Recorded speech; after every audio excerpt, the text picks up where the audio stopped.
हरे कृष्णा। आज है डे 12, नमकीन डबल रोटी चैप्टर 7। अभी हमने देखा कि एक भक्त का स्वभाव किस तरह का होना चाहिए। जब हम डिस्ट्रीब्यूशन में जाते हैं तो हमारे वो भाव क्या होना चाहिए कि ये जो भगवत गीता का, भागवतम का, जो प्रभुपाद की पुस्तकों का ज्ञान है वह हर एक अज्ञानी व्यक्ति तक पहुँचे और वह आत्मा अपना उद्धार करे। ये हमारा भाव होना चाहिए। और एक भक्त का स्वभाव पेड़ की तरह सहनशील होना चाहिए कि हर एक परिस्थिति में वह भगवान को छोड़े नहीं, भगवान पे विश्वास और भगवान का नाम एकदम पकड़ के रखे मजबूती से। तो हमने देखा कि गागो का किस प्रकार वो ग्रेगरी के घर पे वो दिन गया, उन्होंने प्रसादम बनाया, वो सब हमने देखा। आज हम आगे कंटिन्यू करते हैं। बाद में उन्होंने अपनी तिजोरी खोली। वह तिजोरी में बहुत सी चमकदार महंगी अद्वितीय चीज़ें थी। उन्होंने एक वस्तु निकाली जो गर्म मखमल से ढकी हुई थी। उन्होंने मेरी ओर आते हुए उस वस्तु को ढकने वाले कपड़े को हटाना आरंभ किया। वह एक अद्वितीय ताज था जिसमें बहुमूल्य हीरे, नीलम आदि रत्न जड़े हुए थे तथा वह सोने का बना हुआ था। इस प्रकार की बहुमूल्य वस्तुएं मैंने सिनेमा या अजायब घरों में ही देखी थी। वे मुझे वह ताज पहनाने की प्रयत्न कर रहे थे। मैंने उसे पहनने से मना कर दिया, परंतु उन्होंने किसी प्रकार से उस सुंदर ताज को मेरे सिर पर रख दिया और कहा, ओहो, तुम्हारे सिर पर यह ताज बहुत सुंदर लग रहा है। और मुझे आश्चर्यचकित कर रहा था कि तुम ही उसे पहनने के उचित अधिकारी हो। कोई मांसाहारी नहीं जो ईसा मसीह की 10 आज्ञाओं का पालन करता है, वह ही सच्चा ईसाई है। वह व्यक्ति जो ईसाई मत में केवल दीक्षित हुआ और रविवार को चर्च जाता है, वह इसे पहनने का अधिकारी नहीं है। मैंने अनुमान लगा दिया कि वह यह बात स्वयं अपने विषय में ही बोल रहे हैं। मैंने उस ताज को उतारकर हाथ में लेकर उसे बहुत ध्यान से देखना आरंभ किया। वह इतना सुंदर था कि मैं उसकी सुंदरता और कारीगरी की बखान नहीं कर सकता। वह रूसी हस्तकला का एक उत्कृष्ट और अद्वितीय नमूना था। हमने वह दिन साथ बिताया और फिर उन्होंने मेरे येरेवन का हवाई जहाज का टिकट मंगवा दिया। मेरे जाते जाते उन्होंने कहा, जैसे ही तुम कोई भी नई पुस्तक छापो, यह सुनिश्चित कर लेना कि तुम मुझे लाकर दे दो या कुछ पुस्तकें मेरे पास भेज दो। मैं बहुत प्रफुल्लित और अभूतपूर्व चित्त स्थिति के साथ येरेवन वापस आया। मैं ग्रिगोरी के साथ भेंट से मैं बहुत प्रसन्न था, जिसके कारण मैं बिना किसी पुस्तक के बोझ के साथ आ गया। इन सब के होने पर मैं अपने प्रिय मित्र सचिशुत की खबर न मिलने से बहुत दुखी था। कुछ ही घंटों में येरेवन पहुंच गया। इस बात पर मुझे थोड़ा गर्व भी हो रहा था कि मैंने सब पुस्तकें बेच दी और कृष्ण के लिए मैं पैसे भी ला रहा था। मेरे गर्वित होने के लिए क्या यह कारण पर्याप्त नहीं था कि मैंने इतनी जल्दी इतनी सारी पुस्तकें बेच दी थी? संभवतः पहले का भी ऐसा किसी ने न किया हो। मेरे आश्चर्य की सीमा ही नहीं थी जब मंदिर के द्वार खोलने पर मैंने सचिशुत को देखा।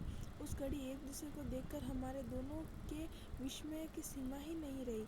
जैसे ही उसने मुझे देखा, उसने दौड़कर मुझे गले लगाने का प्रयत्न किया और जोर से हंसा। उसने मेरी उस यात्रा में जो कुछ भी हुआ मुझसे पूछना आरंभ कर दिया और कहा कि वह सब मैं उसे बता दूं। मुझे बिना पुस्तकों के आया देख हर कोई बहुत प्रसन्न था। मेरे पास केवल कपड़ों से भरा मेरा बैग और वह दान में मिला टेप रिकॉर्डर था। जैसे ही मैंने अपने अनुभव का उन भक्तों को बताए तो वे सब यह जानकर बहुत प्रसन्न हुए कि ऐसे भी कुछ ईसाई है जो हमारे विचार दर्शन को स्वीकार करके हमारा भला सोचते। इसके बाद मैंने अपने लाए हुए पैसे सन्यास को दिए और सचिशुत से पूछा कि वह अचानक गायब कैसे हो गया था और अब यहाँ येरेवन कैसे पहुँचा। उसने मुझे कहा कि जो कुछ भी हुआ वह एक विस्मय में डाल देने वाला वृत्तांत है। जब वह शहर में एक बिल्डिंग में पुस्तकें बेच रहा था तो एक स्त्री ने भागकर बाहर जाने वाला द्वार बंद करके पुलिस को बुला लिया। द्वार बंद होने के कारण उसके पास भागने का कोई रास्ता नहीं बचा। पुलिस वाले उसे पुलिस स्टेशन ले गए और उन्होंने उससे सब पुस्तकें छीनकर एक लंबी विज्ञप्ति तैयार की। कुछ दिन पुलिस स्टेशन में रखने के बाद वे उसे सरकारी कारावास ले गए। वे 3 दिन के बाद दूसरे 10 बिंदुओं के साथ बड़े कारावास में भेजा जाना था। ट्रक तक जाने के रास्ते में ही उनसे एक बंदी रास्ते में भाग निकला। उनके साथ दो ही पुलिस वाले भेजे गए थे। एक पुलिस वाला उस बंदी के पीछे भागने लगा और उन लोगों के पास एक ही पुलिस वाला बच गया जो नौ बंदियों पर नज़र रख रहा था। एक बंदी ने सच्चीसूत के कान में कहा, यदि तुम घर जाना चाहते हो तो यह सबसे अच्छा अवसर है, क्योंकि यह स्पष्ट है कि यह एक पुलिस वाला शेष 8 बंदियों को छोड़कर तुम्हारे पीछे नहीं भागेगा। सच्चीसूत ने उससे कहा, यदि तुम भागो तो मैं भी भागूंगा। हम दोनों सहमत हो गए और एक के पीछे एक भाग निकले। पुलिस वाला हतप्रभ खड़ा रह गया और यह नहीं समझ पाया कि वह क्या करे। वो बस चिल्लाता और कोसता रह गया। सच्चीसूत जानता था कि मैं होटल में उसकी प्रतीक्षा कर रहा होगा, परंतु वह नहीं चाहता था कि पुलिस मेरे पास उसका पीछा करते हुए वहाँ आ जाए और हम समस्या में पड़ जाए। कुछ देर बाद वह जंगल में भाग गया और एक बड़े पेड़ के नीचे उसने रात गुजार दी। उसके पास भी एक भी पैसा नहीं था और वह येरेवन लौटने के अतिरिक्त और कोई रास्ता उसे नजर नहीं आ रहा था। वह रेलवे स्टेशन आया और येरेवन जाने वाली गाड़ी जो स्टेशन से रवाना हो रही थी में चढ़ गया।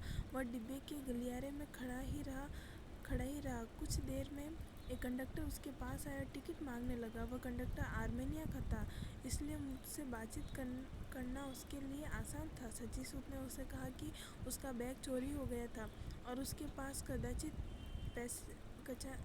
कदापि भी पैसे नहीं थे और न ही कोई कागजात भी। उसने बहुत नम्रतापूर्वक कंडक्टर से प्रार्थना की कि क्या वे उसके येरेवन तक पहुंचने में किसी प्रकार कुछ प्रबंध कर सकते हैं। पहले तो वह कंडक्टर बहुत गुस्से में आ गया था और उसे पुलिस बुलाना चाहा, जिससे कि वे उसे गाड़ी से नीचे उतार सके। सच्चीसूत ने उस कंडक्टर को कृष्णा भावना के विषय में बताना आरंभ किया। धीरे धीरे कंडक्टर उसके दृष्टिकोण से प्रभावित होने लगा और उसने सच्चीसूत को अपने केबिन में सोने की स्थान दे दी। सच्चीसूत ने कंडक्टर से कहा, जैसे ही वह येरेवन पहुंचेगा उसे पैसा और साथ ही वास्तव में एक ऐसी महान मूल्यवान भेंट भी जो कोई नहीं खरीद सकता और जो उसकी पहुंच से भी परे होगी उसे देगा। कंडक्टर ने उसके सारे रास्ते बहुत ध्यान रखा और भोजन भी कराया। येरेवन पहुंचने के बाद उसने कंडक्टर से पूछा कि वो उसे मिलने और पैसा देने के लिए कहाँ आ सकता है। कंडक्टर हंसा। उसने कहा, अच्छा हो तो यह होगा, तुम अपने घर जाओ और बात को यही समाप्त कर दो। मैंने तुम्हारे जैसे बहुत लोग देखे, वे जाते हैं मेरे पास लौटकर मुझसे मिलने कभी नहीं आते। ऐसे लोगों को मैं अपने जीवन में दोबारा कभी नहीं देखना और न ही कोई मुझे पैसे देने वापस आया। यदि जाने से पहले वे कुछ दे देते तो मैं लेता, परंतु वे वापस आएंगे और मुझे एक पाई भी नहीं देंगे। मैं ऐसी आशा नहीं करता हूँ। तुम एक नम्र और सद्गुणी लड़के हो, इसलिए मैंने तुम्हारी सहायता की थी। मुझे तुमसे बदले में कुछ नहीं चाहिए। तुम जा सकते हो, भगवान तुम्हारे साथ है। सच्चीसूत ने कंडक्टर से ज्ञात देने का बहुत आग्रह किया और उसका ज्ञात लेकर उसे धन्यवाद देते हुए वहाँ से निकल गया। अगले दिन वह पैसे और 2 पुस्तकें भक्तों से मांग कर कंडक्टर के घर आया। कंडक्टर को उसे देखकर बहुत आश्चर्य हुआ और उसने उसे घर के अंदर बुलाया। सच्चीसूत ने उसे समझाते हुए दोनों पुस्तकें प्रस्तुत की, जो उसने सहर्ष स्वीकार कर ली, परंतु उसने पैसे लेने से स्पष्ट मना कर दिया। वे दोनों सोचने लगे कि वे मित्र बन गए थे और भविष्य में आवश्यकता पड़ने पर जहाँ भी हो, जैसे भी हो, उन्होंने एक दूसरे की सहायता करने का वादा किया। मैं अपने मित्र की इस रोमांचक घटना को सुनकर हर्ष तथा गर्व अनुभव कर रहा था। रूस में भिन्न भिन्न भागों से बहुत सारे कृष्ण भक्त श्रील प्रभुपाद की पुस्तकें और पर्चे लेने के लिए आर्मेनिया आते थे।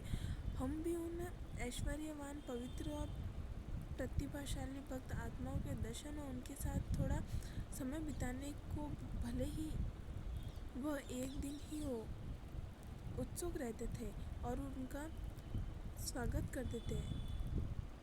उनमें से हर भक्त किसी न किसी रूप से अद्वितीय था और उनमें से हर एक में कुछ ऐसा था जो सीखने योग्य था। इस विषय में सच्चिसूत कहता था कि अच्छा तो यह होगा कि हम लोग भी मधुमक्खी की तरह हर भक्त से कुछ न कुछ सीख ले। ठीक उसी प्रकार जिस प्रकार मधुमक्खी हर फूल से पराग लेती है, मधुमक्खी की भांति गलतियाँ ही न ढूंढते फिरे जो गंदे स्थान पर ही जाकर बैठती है। उनमें से कुछ यात्री तो हरिके स्वामी से दीक्षित थे और चैतन्य महाप्रभु की दया के विस्तार का प्रचार करने के लिए बहुत कठिन परिश्रम कर रहे थे। कुछ ऐसे महात्मा भी थे जो श्री चैतन्य महाप्रभु के महत्वपूर्ण अभियान के लिए अपने प्राण देने के को भी तैयार थे। हम उनके साथ बिताया गया थोड़ा समय भी जीवन भर नहीं भूल पाएंगे। ऐसे भक्तों में मुख्य भक्त थे मामू ठाकुरदास, भरद्वाज दास, यज्ञ देवीदासी, वक्रेश्वर पंडित दास, जपदास और अम्बरीश दास। हर भक्त के पास हमें प्रोत्साहित करने वाला कोई न कोई वृत्तांत था।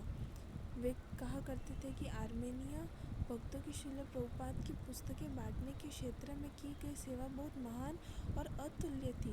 एक भक्त ने कहा, इसी में समझदारी है कि आप आर्मेनियाई भक्त पुस्तकें बेचने के लिए कदापि भी बाहर मत निकलो। आप लोग तो बस अच्छे स्तर की छपाई वाली सुंदर और मन भावन पुस्तकें हमारे लिए तैयार कर दिया करो। हम लोग ही यहाँ आकर आप लोगों से पुस्तकें ले जाएंगे और आप लोगों के लिए बेच भी देंगे। कितने ही युवक आपके द्वारा तैयार हो जाने वाली पुस्तकों की प्रतीक्षा कर रहे हैं। यदि आप लोगों को पुलिस ने बंदी बना लिया तो फिर वे लोग पुस्तकें कहाँ से लाएंगे। हाँ, एक दूसरे भक्त ने कहा, इस बात का अनुमान तो लगाइए कि कुछ भक्त इन पुस्तकों की और अधिक प्रतीक्षा नहीं कर सकते। वे घर से ही उनकी फोटोकॉपी बेच रहे हैं। कुछ अन्य भक्त जिनके पास मुख्य प्रेस में छपी हुई प्रति नहीं है, वे लोग जो फोटोकॉपी बनाते हैं वे 5वीं या 6ठी फोटोकॉपी होती है, उससे पढ़ने की भी बहुत समस्या होती है। उनमें छपे चित्र भी बहुत धुंधले होते हैं जो पहचाने नहीं जा सकते। यह जानने के लिए कि वह चित्र किसका है केवल एक विधि है कि आपको पहले ही उसे दर्शन का ज्ञान हो या फिर आपने वह मौलिक फ़ोटो देखा हो जिसमें वह फ़ोटोकॉपी बनाई थी। कभी कभी पुस्तकों के पन्ने इधर उधर मिल जाते थे, इसलिए उन्हें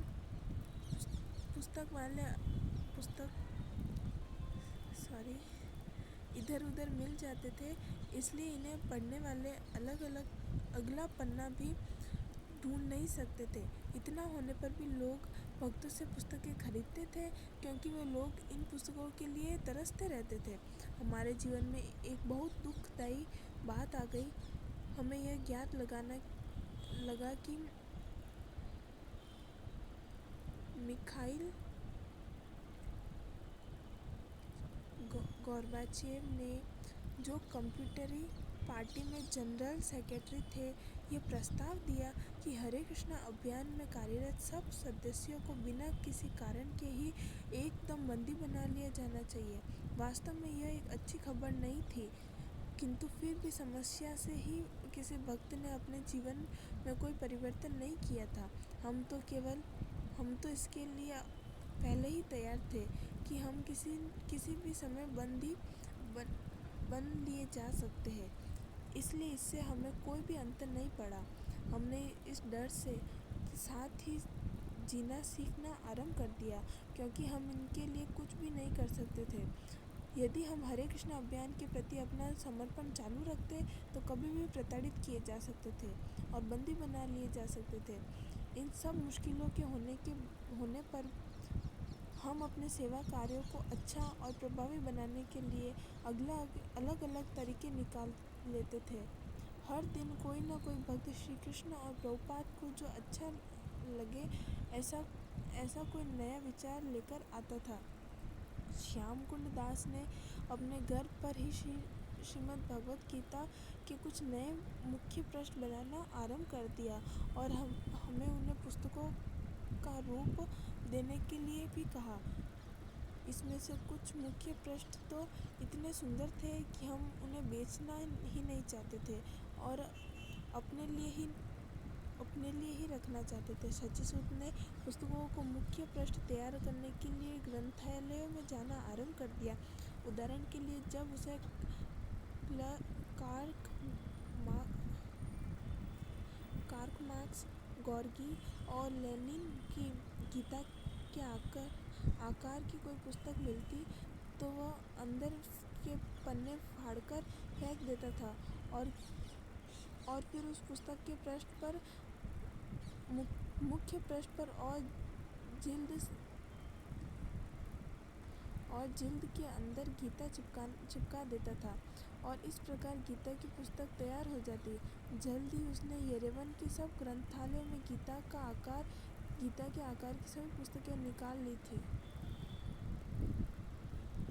जब कभी हमारे पास पुस्तकों पर आवरण चढ़ाने का समय नहीं होता था तो हम लेनिन की मुख्य पृष्ठ वाली पुस्तकें बेचते थे, जिसके अंदर वास्तव में श्रीमद् भगवत गीता की ही होती थी। उसने हमसे यह कहा कि यह एक युक्ति है जिससे किसी को भी संदेह नहीं होगा कि उस पुस्तक में क्या है और लोगों को भी यह बताने के लिए आसानी होगी कि ऐसा क्यों किया गया। यह एक उदाहरण है कि इस प्रकार किए जाने वाले प्रयोगों का जो पुस्तकें बेचो अभियान को कार्यान्वित करने के लिए प्रयोग में लाए गए थे। कभी कभी हम यह मजाक में कहते थे कि सच्चिसूत कम्युनिस्ट हो गया है और भगवत गीता के स्थान पर आजकल लेनिन के दर्शन की पुस्तकें बेच रहा है।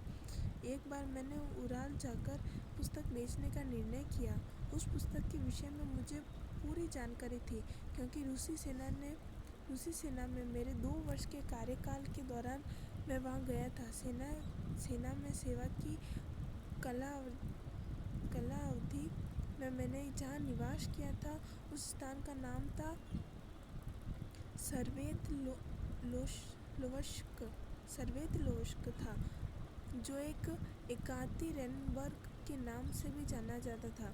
वो बहुत बड़ा शहर था और वहाँ मैं कुछ लोगों को जानता भी था। पुस्तकें बेचने के मेरे इस अभियान में मैं सबसे पहले पर्म शहर पहुँचा और मैंने पुस्तकों और पो का पार्सल लिया।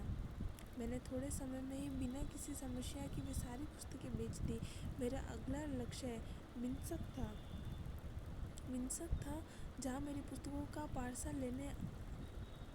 पार्सल आने में या तो 3 दिन का समय था। मेरे पास दिन भर आराम करना और मंत्र जाप करने तथा आने वाले दिनों में सेवा के कार्यक्रम की योजना बनाने के अतिरिक्त और कोई विकल्प नहीं था। जैसे ही पुस्तकें आई मैं उसे बेचने निकल गया। पुस्तकें थोड़ी धीरे बिक रही थी, परंतु कोई समस्या नहीं आई। मैं वहाँ 7 दिन तक रहा।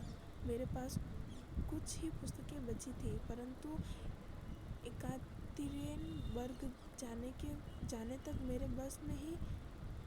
मैंने बस में ही सब पुस्तकें बेच दी। इस शहर में नागरिक पोशाक में घूमने में मुझे बड़ा अच्छा लग रहा था क्योंकि मैं सेना का कार्य के दौरान सैनिक पोशाक में ही यहाँ आता था। मैं मेरे सेना में व्यतीत समय के दौरान कार्यरत कुछ पुराने अफसरों से मिलकर उन्हें श्रील प्रभुपाद की पुस्तकें देने गया। मुझे उकट्टिस्की गोरा में एक कमरे में मिल गया। यह उन खास क्षेत्रों में से था जिन्हें मैंने पुस्तकें बेचने के लिए चुना था। मुझसे पहले पुस्तकें बेचने यहाँ कोई नहीं आया था, इसलिए ये एक बहुत फायदे की बात थी क्योंकि यहाँ की पुलिस भी अभी तक सतर्क नहीं थी और इससे भी मुझे यह राहत मिली और मैं बहुत प्रसन्न हो गया था। एक संध्या मैंने बहुत सारे पर्चे बांटने का निर्णय किया, इसलिए मैं शहर के दूसरे छोर गया बड़ी बिल्डिंगों के लेटर बॉक्स में पर्चे डालने लगा। इस शहर में लेटर बॉक्स साधारणतः दूसरे माले पर थे। इससे मेरे लिए ये संभव होता था कि मैं ऊपर आने जाने वालों को पदचाप की आवाज़ सुनकर अपना बैग बंद करके किसी के भी द्वारा बिना ध्यान से देखे ऊपर या नीचे भाग सकता था। कुछ बिल्डिंगों में अंदर घुसना कठिन था क्योंकि उनमें नंबर वाले इलेक्ट्रॉनिक ताले थे, इसलिए मैं किसी के पहले बिल्डिंग में जाने की राह देखता था और जैसे ही कोई अंदर घुसता तो मैं उसके पीछे अंदर घुस जाता था। एक बिल्डिंग में घुसते समय कुछ लोगों ने मुझे संदेहपूर्वक दृष्टि से देखा क्योंकि वे दूसरे श्रमिकों तथा निवासियों को जानते थे, परंतु किसी ने भी मुझे कुछ नहीं कहा। मैं जल्दी सब पर्चे लेकर लेटर बॉक्स में भरने और बाहर निकल आया। सारे पर्चे समाप्त करना चाहता था, इसलिए मैंने सोचा कि एक और बिल्डिंग में जाकर मैं शेष के सारे पर्चे लेटर बॉक्स में डालकर अगले दिन से पुस्तकें बेचना चालू कर दूंगा। यह अच्छा होता कि मैं ऐसा नहीं करता क्योंकि अगली बिल्डिंग में मुझे कुछ गुंडों ने बहुत मारा। मैंने उस बिल्डिंग के दूसरे माले पर जाकर अपना कार्य आरंभ कर दिया। जैसे ही मैं अंदर घुसा मुझे मेरे पीछे किसी के घुसने की आवाज़ आई, परंतु मुझे किसी के सीढ़ियों पर लिफ्ट तक आने की आवाज़ सुनाई नहीं दी। यह मुझे कुछ विचित्र सा लगा। मुझे लगा कि कोई मेरा पीछा कर रहा था, परंतु मेरे पास निकल कर और कहीं भाग जाने का रास्ता नहीं था। मैं तब अच्छी तरह से एक जाल में फंस गया था। मैंने जल्दी लेटर बॉक्स में पर्चे भरना आरंभ कर दिया और बाहर निकलने को तैयार हो गया। मैं अनुभव कर रहा था कि मुझे 100% विश्वास हो गया था कि मुझे बंदी बना लिया जाएगा या फिर कहीं न कहीं कुछ न कुछ गड़बड़ तो अवश्य है। मैं घूमा और मैंने नीचे जाने के लिए सीढ़ियों से उतरना आरंभ कर दिया। मैं 4 सीढ़ियाँ भी नहीं उतरा होगा कि मुझे किसी ने सीधे ज़ोर से धक्का दिया, परंतु कोई नज़र नहीं आया। फिर मैं लेटर बॉक्स की ओर मुड़ गया और मैंने उनमें उपनिषद पढ़ना आरंभ कर दिया। मैंने सोचा कि यदि मुझे बंदी बना लिया जाए तो कम से कम पुस्तकें तो जब्त नहीं होंगी, पुस्तकें ही बच जाएंगी और लेटर बॉक्स में चले जाने से लोगों को पढ़ने का अवसर तो मिल जाएगा। मेरे बैग में कुछ पर्चे तो बचे ही थे, इसलिए मैंने कुछ और लेटर बॉक्स जो 10-15 रह गए होंगे उनमें जल्दी पर्चे डालकर, जिससे मेरे पास कोई भी पर्चा या पुस्तक न बचे। यह सब करने के बाद भी मेरे पास श्री भगवद गीता की 3 प्रतियां बच गई थी। उन्हें किसी भी लेटर बॉक्स में भरना संभव नहीं था, इसलिए मैं जितना जल्दी हो सबसे बाहर निकलना को तैयार हो गया था। मैं हर परिस्थिति के लिए तैयार हो गया और सावधानी से बाहर जाने के लिए पहले 2 दरवाजे से के जोड़ की ओर जाना आरंभ कर दिया। जैसे ही मैंने पहला दरवाज़ा खोला, मैंने देखा कि वहाँ 2 व्यक्ति खड़े थे। मैंने उन्हें अनदेखा करके उनके बीच से निकलना चाहा। मैंने मुस्कुराना चाहा। उनमें से एक ने मुझसे सिगरेट जलाने के लिए माचिस मांगी। मैं यह कहते हुए निकलना चाह रहा था कि मैं सिगरेट नहीं पीता हूँ। मैं समस्या से एक भी कदम आगे नहीं बढ़ा था कि उन दोनों ने मेरे पेट में लातों से मारा। मैं दुख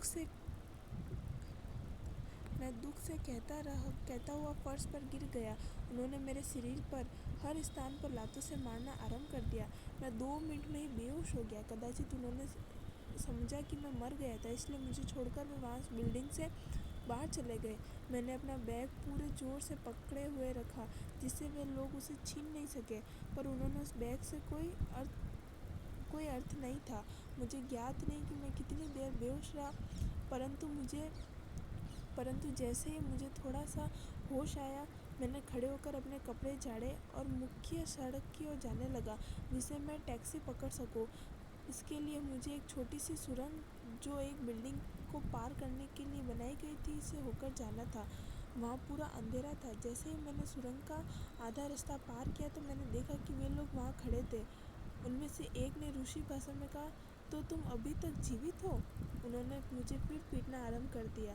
इस बार तो मैंने अपना बैग फेंक दिया और उनसे लड़ना आरंभ कर दिया। मैंने उन लोगों को घूंसे मारना और कोसना आरंभ कर दिया तथा उनको चिल्ला चिल्ला कर पूछा कि तुम मुझसे क्या चाहते हो और वे मुझे क्यों मारना चाहते हैं। किसी ने कोई उत्तर नहीं दिया और हमारी लड़ाई और भी अधिक तेज होती जा रही थी। मैंने उनका वार नहीं सह पाया और एक बार फिर ज़मीन पर गिर गया। वे दोनों बहुत गुस्सा हो गए और मुझे लातों से शरीर पर मारने लगे। उन्होंने मुंह पर भी लातों से मारा। एक औरत जो पास से निकल रही थी उसने मेरे साथ जो कुछ भी हो रहा था उस पर ध्यान दिया और चिल्लाना आरंभ कर दिया। Police police. उन्होंने यह असहाय लड़के को मार दिया। अरे लोगों जल्दी आओ आओ, सहायता करो, बचाओ बचाओ। उन लोगों ने मुझे मारना बंद करते हुए कहा, अबे तुझे ज्ञात है हम तुझे क्यों मार रहे हैं, ज्ञात लगा या नहीं। वे दूर भागने लगे। वह स्त्री चीख चीख कर उनसे पूछ रही थी कि उन्होंने मुझे क्यों मारा था और उन्होंने भागते भागते चिल्लाकर कहा, आंटी वह इस मार के ही योग्य है। फिर वह मेरे पास आई और मेरी सहायता करते हुए अपने रुमाल से मेरा मुंह पोंछने लगी। वह उन्हें यह कहते हुए चिल्लाकर कोसने लगी कि उन्होंने मेरे साथ कितना अधिक क्रूर और नरकीय व्यवहार किया। उसने मुझे खड़ा होने की सहायता की और बस स्टॉप तक ले गई जहाँ से मैंने होटल तक जाने की टैक्सी ली। होटल मैनेजर ने मेरी ऐसी हालत देखी और वह डर गया और घबरा गया। उसने मुझसे पूछा कि मुझे यह क्या हुआ था। मैंने उसे बताया कि किस प्रकार दो आदमियों ने मेरे पैसे चुराने के लिए मुझे मारा था। यह सुनकर उसने पुलिस को बुलाना चाहा परंतु मैंने उसे कहकर मना कर दिया कि इससे कोई अर्थ तो निकलने वाला है नहीं। सत्य तो यह है कि मेरे पास अवैधिक पुस्तकें थी, इसलिए मैं डर रहा था कि यदि पुलिस आई तो वे पुस्तकें उन्हें मिल जाती और यह हमारे लिए एक बहुत बड़ी मुसीबत हो जाती। उसने एक व्यक्ति को मेरी सहायता के लिए भेजा जिसकी सहायता से मैंने फव्वारे में स्नान किया और उसके बाद थोड़े आराम के लिए मैंने अपने बिस्तर पर लेट गया। मैंने 2-3 दिन तक कोई भी और कार्य नहीं किया, केवल सोता ही रहा जिससे मुझे कुछ आराम मिले। मैंने उस स्वेतर्क्लोस्क शहर में सारी बची हुई पुस्तकें थोड़े समय में ही बेच दी। उसके बाद मैंने स्वयं को यह समझाते हुए भविष्य में मैं इस शहर में कभी नहीं आऊँगा येरेवन तक की यात्रा की और फिर से अपने दोस्तों के बीच पहुंच गया। मुझे दृढ़ निश्चय हो गया था कि वह मारपीट की घटना केजीबी की ही योजना थी।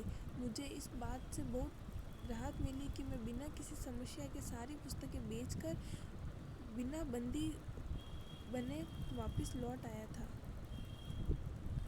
हरे कृष्णा। इसी के साथ हमारा 7 चैप्टर आज कंप्लीट होता है। आज की स्टोरी, आज का संघर्ष इतना मतलब हाई लेवल था। हमने देखा कि किस प्रकार गागो का संघर्ष था बुक डिस्ट्रीब्यूशन के लिए कि उसको इतना मारा और काफ़ी बार पुलिस ने उसको बंदी भी बनाया। फिर भी उनका डेडिकेशन इस लेवल का था कि नहीं, उनको पुस्तकें बेचनी है, भगवान का प्रचार करना है, चैतन्य महाप्रभु की वाणी को सत्य करने के लिए बस प्रचार करना है। तो फिर वो प्रचार के लिए और सचिशुत उसका भी वो डेडिकेशन मतलब पुलिस ने पकड़ लिया फिर भी वो भाग निकला, वहाँ पे जंगल में रहा और वो जंगल से फिर येरेवन में वापस लौट आया। और मतलब एक हमें ये सीख मिलता है कि जब हम डिस्ट्रीब्यूशन में जाते हैं तो हमें दो चीज़ें फेस करनी पड़ती है। कुछ लोग तो ऐसे होते हैं कि उनमें ऑलरेडी भक्ति होती है, बस हम थोड़ा सा प्रयास करते हैं। और जैसे वो ग्रेगरिक जिस प्रकार गागो ग्रेगरिक के घर गया तो एक बारी में उसकी 100 से अधिक पुस्तकें बिक गई।